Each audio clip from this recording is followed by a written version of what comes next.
Espero que todos me puedan escuchar. Hola, buenos días, buenas tardes, donde quiera que se encuentren en el mundo. Es un gusto participar en este webinario. Soy Donna Mertens, me especializo en el área de evaluación. Principalmente me especializo en los métodos de evaluación mixtos y justicia social.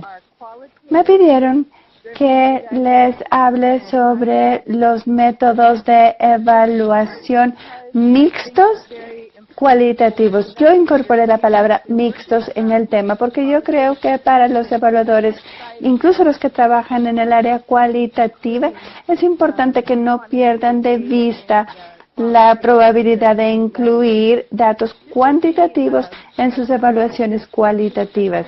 Les voy a ofrecer una perspectiva un tanto distinta a la de Antiba, porque se basa en una serie de paradigmas diferentes.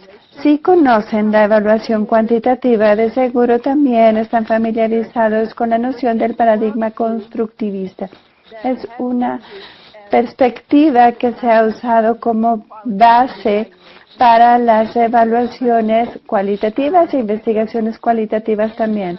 Pero hoy lo vamos a tratar dentro del contexto de la evaluación. En lo que se refiere al paradigma constructivista, analizamos las presunciones con respecto a la ética o la axiología. Queremos una representación equilibrada. Queremos establecer relaciones con un buen rapport, con una buena compenetración a fin de que todo el mundo se sienta cómodo y a salvo en el momento de compartir sus experiencias con nosotros, lo cual nos lleva a la presunción ontológica o la índole de la realidad. En el paradigma constructivista analizamos múltiples realidades de construcción social. Eso significa que no hay una única realidad en el mundo afuera que podemos medir y capturar con una única cifra, sino que hay distintas experiencias con respecto a lo que se percibe como real. Necesitamos interacciones, la presunción epistemológica a fin de entender cuáles son las versiones de la realidad y para comprender cómo se construyen a fin de recabar datos que satisfagan ese propósito. Ahí nuestras elecciones se basan en abordajes cualitativos, pero como ya les dije, sí incluimos el uso de datos cuantitativos e incluso ensayos de control aleatorizados, como mencionó nuestra oradora anterior.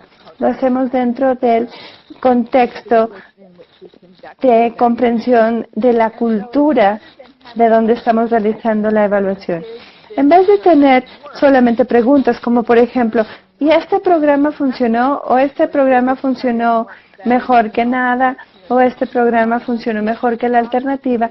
En vez de eso, usamos preguntas cualitativas para encuadrar el inicio de la evaluación y decimos, ¿cuán bien funcionan los procedimientos de reclutamiento?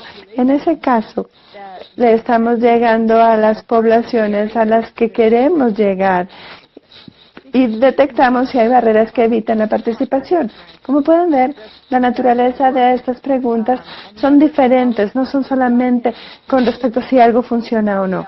Otra pregunta puede ser, ¿cuán bien responde esta intervención a la cultura y al contexto de la población objetivo?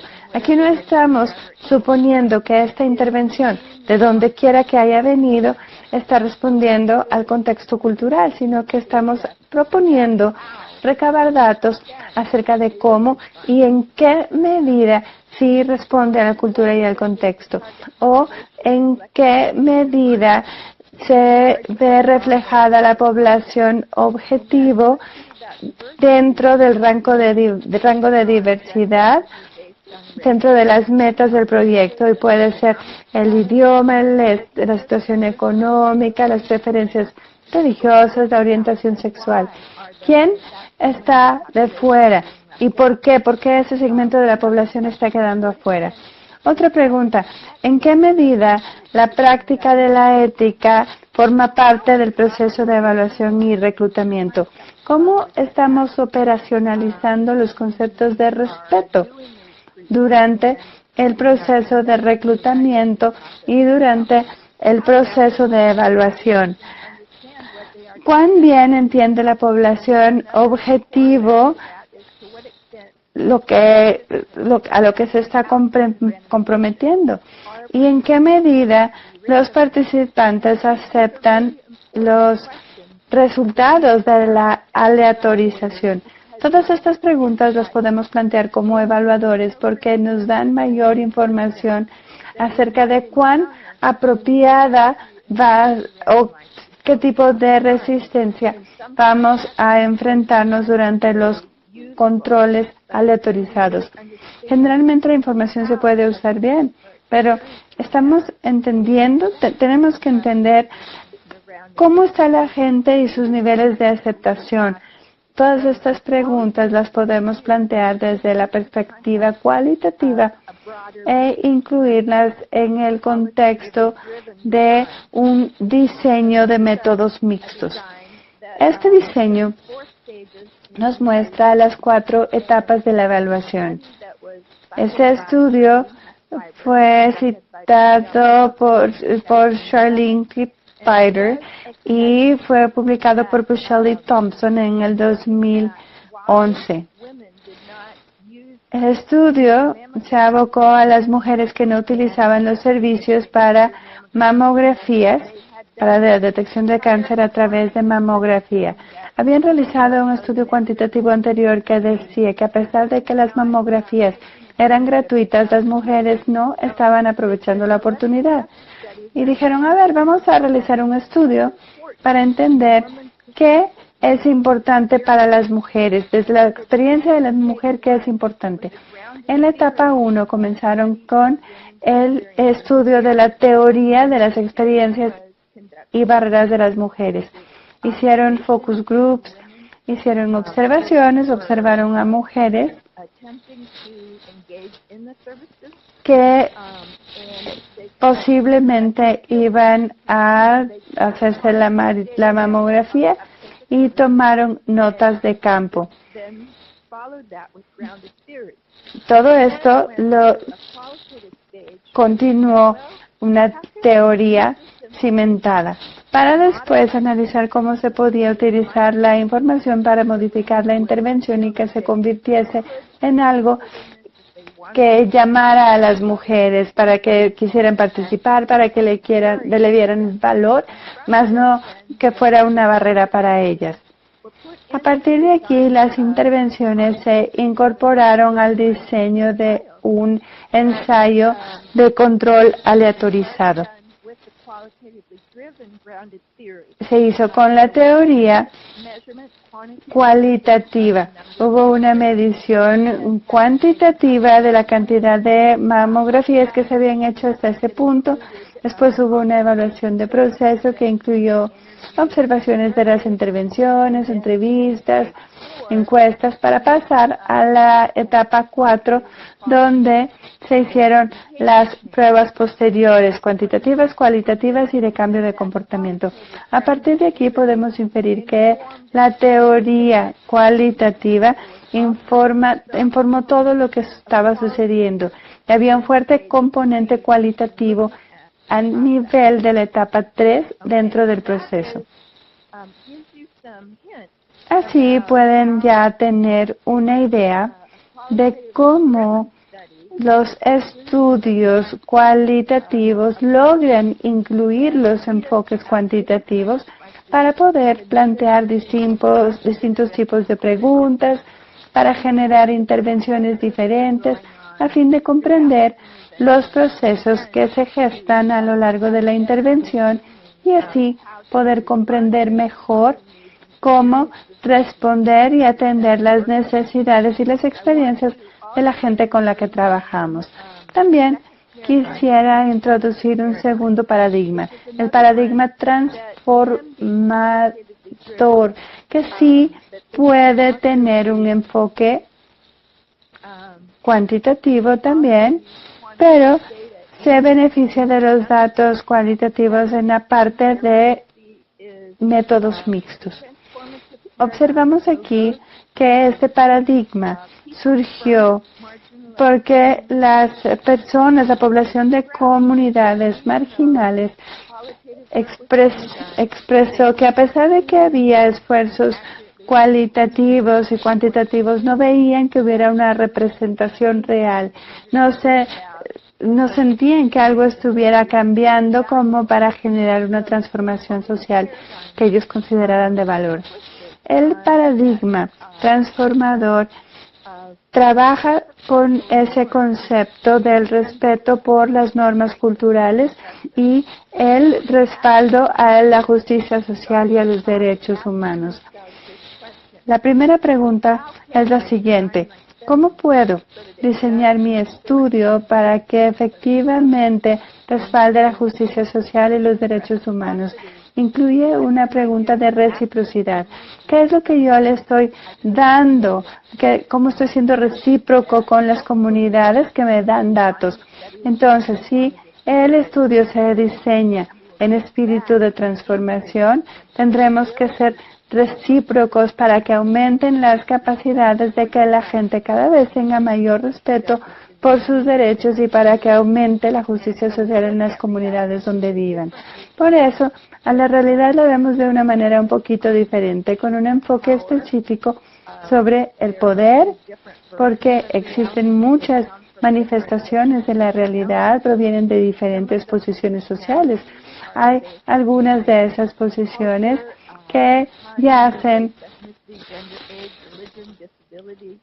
en valores sociales, culturales, económicos, de género.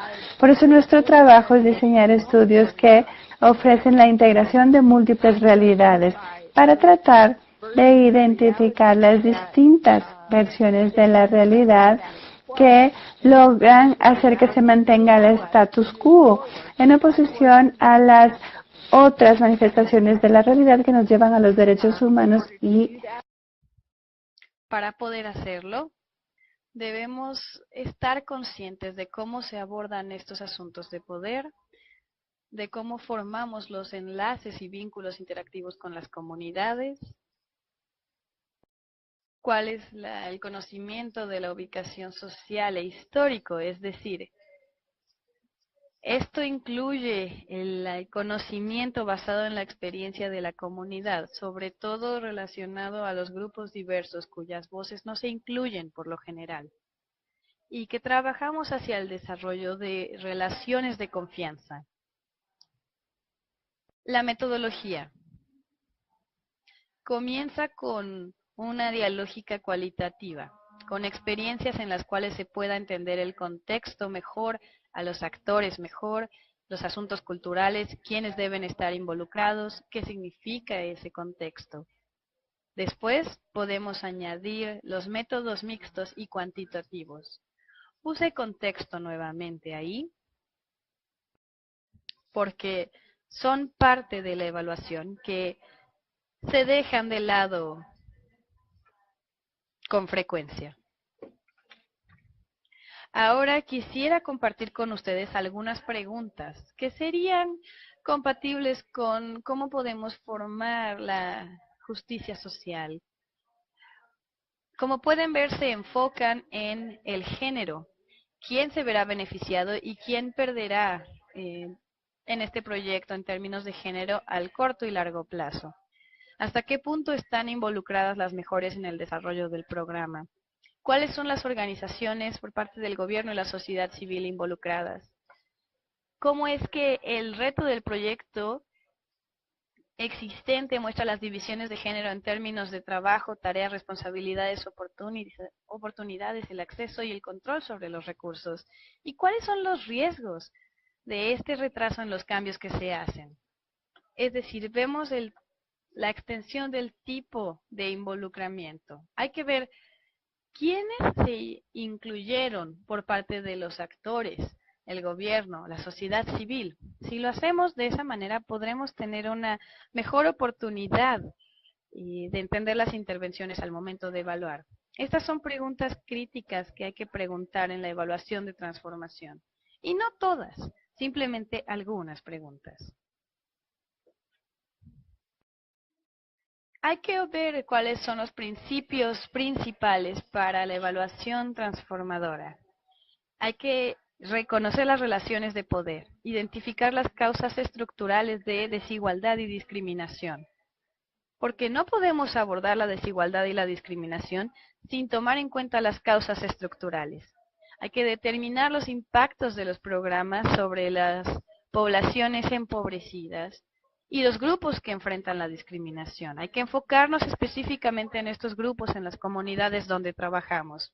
Hay que involucrar un proceso reflexivo y participativo. Y hay que reconocer los derechos humanos y la igualdad, al igual que determinar los derechos, aquellos que los tienen y las obligaciones que se deben de dar por parte de los proveedores de servicio. Queremos buscar alcanzar la realización de los procesos en la igualdad de género. Ahora, los factores de contexto son la historia de la nación, el país, la ubicación, en cuestiones políticas, el gobierno, la legislación y la corrupción. Factor de organización, las ONGs, las universidades, recuerden las organizaciones o agencias. La inclusión o exclusión cultural en el contexto en el que trabajen, cuáles son las estructuras de poder en discriminación y opresión, y la idea de la resiliencia en comunidad. Quería utilizar esta diapositiva para hablar únicamente de la importancia del contexto, dado que en el desarrollo internacional particularmente pensamos, de acuerdo, la solución a la pobreza de las mujeres es asegurarnos que reciban una educación y asegurarnos que puedan crear dinero, generar dinero. Quiero decirles, no es una mala idea, pero se tiene que considerar de manera crítica junto con el contexto. Aquí el contexto en la República de Kirguistán. Las mujeres obtienen educación, pero reciben salarios más bajos. Por lo general, ganan 2.5 veces menos que los hombres. Por tanto, ¿qué sucede con los hombres?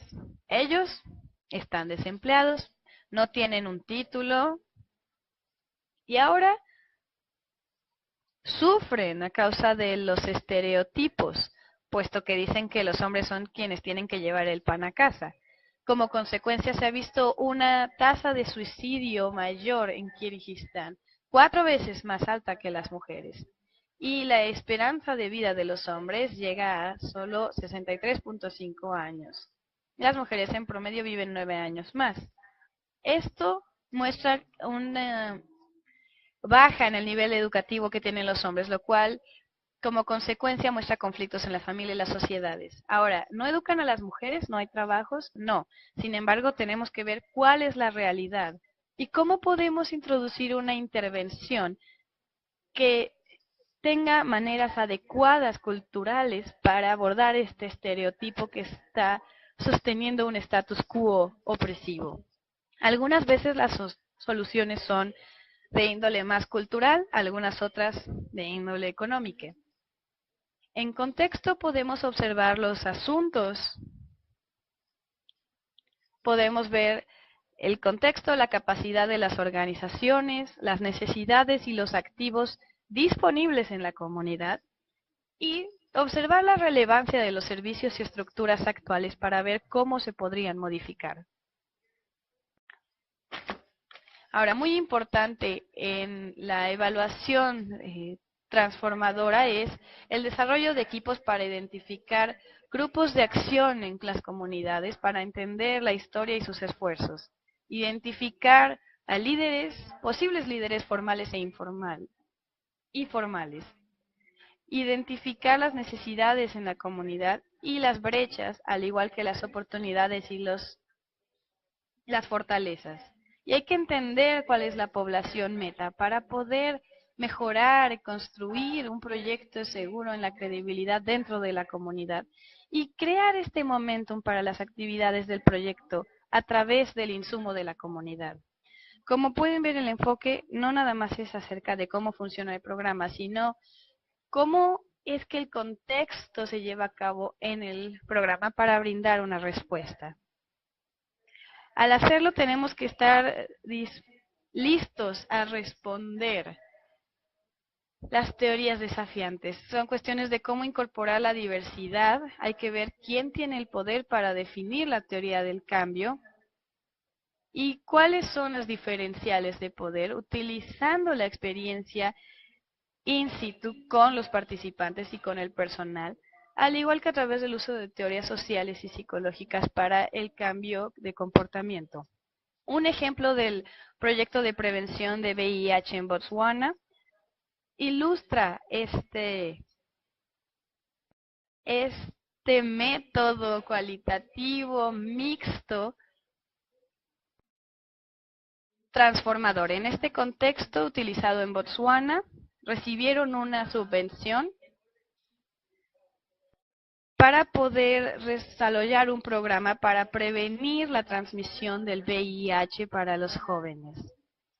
Aquí estaban trabajando con una universidad en Estados Unidos y lo que pueden ver es cómo el diseño del estudio se llevó a cabo de manera cualitativa, también utilizando un ensayo de control aleatorizado.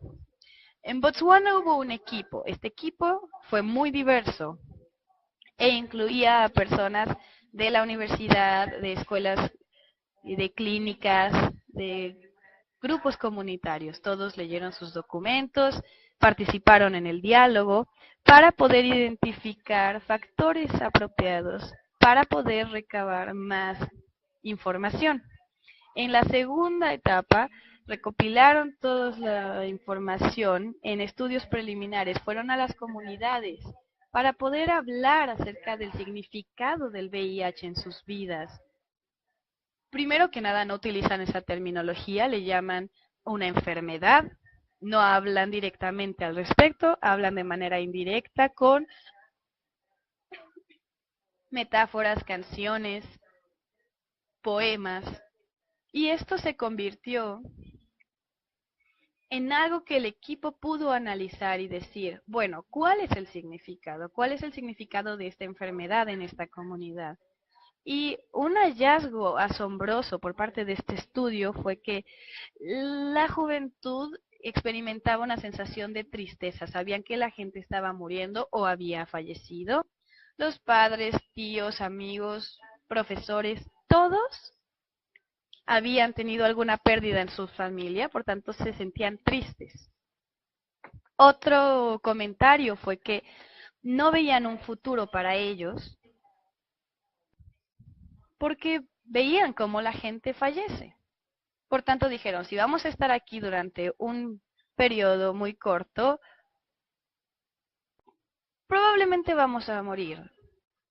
Al mismo tiempo que se realizaba este estudio, estaban recopilando información demográfica a través de encuestas sobre cómo prevenir la transmisión, la información de incidencia y las características. En la tercera etapa hubo una intervención piloto. Déjenme mencionar, entre la segunda y la tercera etapa hubo una reunión por parte del Consejo y las personas de Estados Unidos vinieron y dijeron que creían que la solución sería brindarle a los estudiantes información sobre cómo prevenir el contagio de la enfermedad, hablando acerca de la abstinencia y el uso de preservativos. Las personas de Botswana dijeron, ya hay un análisis preliminar en la etapa 2, sabemos que la mayoría de los estudiantes ya conoce esto. El problema se encuentra en la tristeza y en la falta de que no ven un futuro para ellos. Por tanto, tenemos que cambiar la intervención del conocimiento a uno que funcione dirigido a sus emociones y sus sentimientos y en la planeación del futuro. a través de una internalización acerca de que las decisiones que toman hoy van a determinar su futuro. Por tanto, fue un piloto cualitativo con observaciones, entrevistas y encuestas. En ese momento la fueron modificando conforme a la intervención que consideraban adecuada. Y como pueden ver, se muestra abajo pruebas iniciales, conocimiento. Esto fue al inicio de la prueba del ensayo de control aleatorizado. Después hubo un proceso de evaluación y se mostraron pruebas cuantitativas, cualitativas del comportamiento, del cambio político. Y se habló acerca del uso de la información, acerca de cómo podrían cambiar las políticas y cómo es que otros países podrían tomar la información. La gente de Botswana dijo, lo hicimos porque trabajamos para entender nuestro contexto, por tanto, compartimos con ustedes el proceso que utilizamos y ustedes tendrían que usarlo dentro de su propio contexto. Vemos aquí cómo es que el uso de la información era enfatizar los derechos humanos y la justicia social para analizar las relaciones asimétricas, y la Universidad de Estados Unidos dijo, sabemos cuál debe ser la solución. En Botswana dijeron, un momento, porque tenemos información que apoya otro tipo de intervención. La defensa de las relaciones competentes a nivel cultural entre los evaluadores y los miembros de la comunidad para que pudieran adentrarse en las comunidades y hablar con los jóvenes. Incorporaron estudios y métodos adecuados para ello. La acción social, tener métodos mixtos adecuados a la cultura del lugar. No fue adecuado el descubrir la experiencia de cómo se desarrollaba el VIH. Se tuvo que hacer de manera indirecta a través de canciones, poemas. Por tanto, las teorías adecuadas y la defensa de esto mostró teorías coloniales. Ahora, hay que asegurarnos que a través del proceso se utilice la información para que no tengan que esperar al último informe para decir la intervención no estaba funcionando. Así que incluyen toda esta idealización preguntándole a los participantes o pidiéndoles que sean activos al momento de recopilar toda la información en la interpretación. E incluimos en los diseños el análisis de las políticas y la defensa necesarios para el cambio social. Para concluir, este enfoque requiere valentía, requiere métodos mixtos. Hay que capturar la complejidad, hay que abordar la justicia social y la ética. El uso de equipos es altamente recomendado y el desarrollo de las capacidades es un aspecto crítico. Con esto concluyo mi presentación y le pediré a la moderadora si tenemos tiempo para preguntas.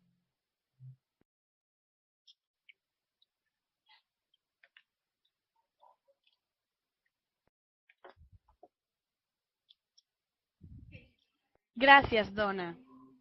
¿Pueden escucharme? Gracias. Afortunadamente sí tenemos tiempo para unas preguntas. Solo haremos dos. La primera de Fasila Hussein. Ella pregunta, aunque los métodos cualitativos nos ayudan a entender la complejidad, ¿cómo lo hacen? Y la segunda, ¿cómo es que los factores contextuales nos ayudan a definir y obtener una idea en el proceso de evaluación? La tercera, reconociendo las relaciones de poder, ¿cuál es su consejo para diseñar, monitorear y evaluar a los participantes a fin de tener modelos de evaluación informados en el contexto de las complejidades industriales? Hablando de capacidades locales, los proveedores de servicios tienen problemas, hablando del contexto local. Voy a publicar estas preguntas nuevamente en el chat para que puedan observarlas. Y vuelvo a pasarte el micrófono.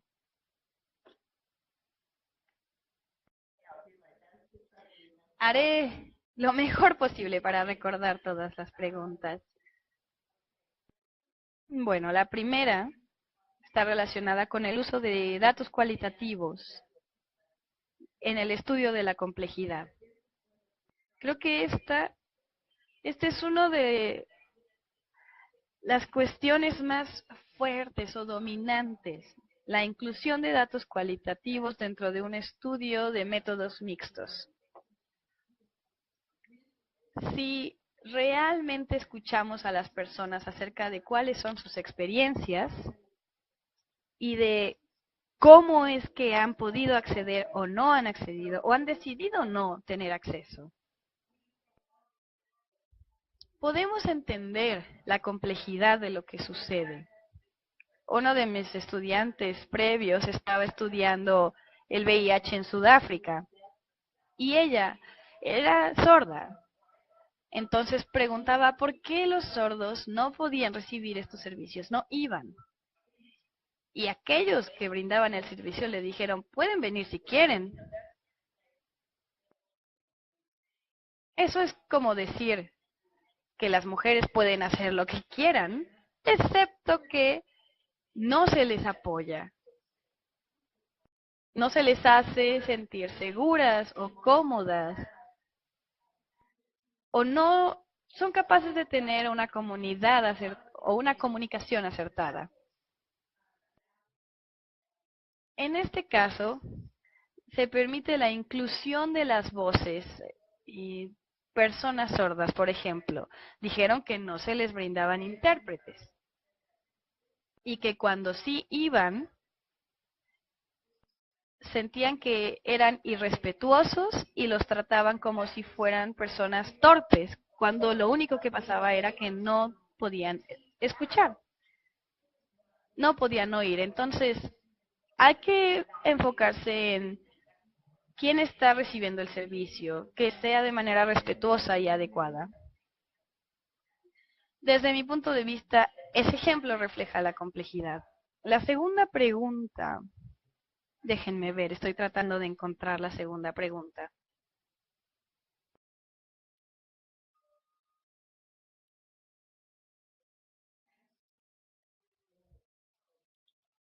Ah, sí. Los datos cualitativos que se encuentran en los hallazgos al final del proceso de la evaluación. Sí, sí. Esto es muy importante en los factores contextuales y en los datos. Aunque no queríamos limitarlo únicamente al final del proceso de evaluación, queríamos incluirlo a través del proceso, como se mostró en el diseño cíclico en diferentes fases, el que compartí con ustedes. La información sí se puede usar para tratar de entender e interpretar los hallazgos en términos de contexto. Sin embargo, ese no debería ser el único lugar en el cual los datos contextuales se puedan utilizar. Y la tercera pregunta era una cuestión de las relaciones.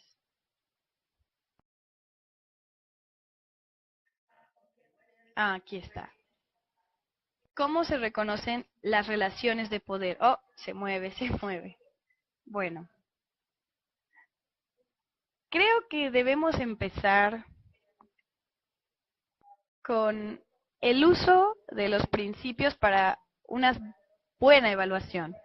Sé que la Asociación de Evaluación Americana lo tiene, la Asociación Australiana lo tiene, el Grupo Latinoamericano acaba de mostrar los suyos, también en el Grupo Africano, y en estos principios encontramos una necesidad para incluir a los actores de una manera apropiada y respetuosa. Si vamos a realizar una buena evaluación, tenemos que desarrollar los mecanismos para ello. Comencé con la noción de que queríamos hacer una buena evaluación.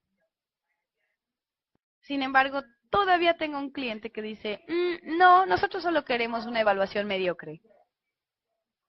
Si ustedes dicen, quiero una buena, entonces hay que observar cuáles son los estándares que definen una buena evaluación. Y uno de ellos es la inclusión apropiada y respetuosa. Y el también desarrollar el uso de la evaluación, puesto que eso es uno de los criterios básicos para una buena evaluación. Al hacerlo de esta forma, no significa que las voces de aquellos que no tienen poder no son importantes. Claro que lo son. Son un grupo que representa a los actores. Sin embargo, no representan a todas las voces.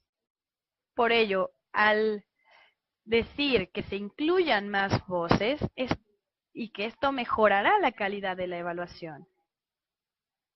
Esto se puede hacer de una forma en la que estas voces lleguen antes de que la intervención termine.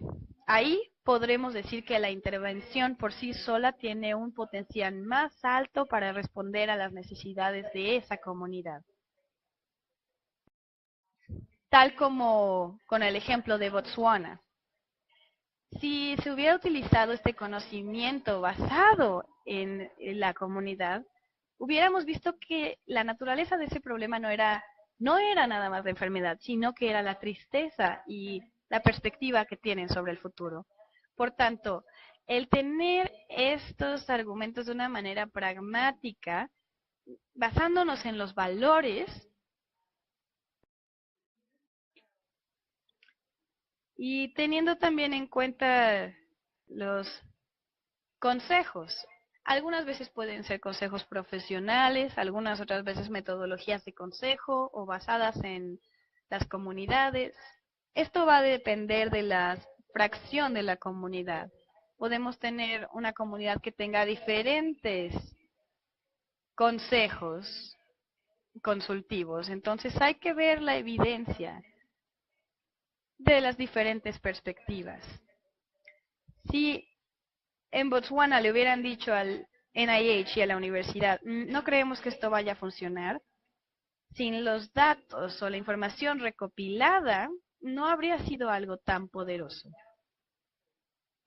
Por eso creo que la manera en la que utilizamos los recursos que tenemos como evaluadores y la manera en la que estructuramos el respeto y la inclusión son muy importantes.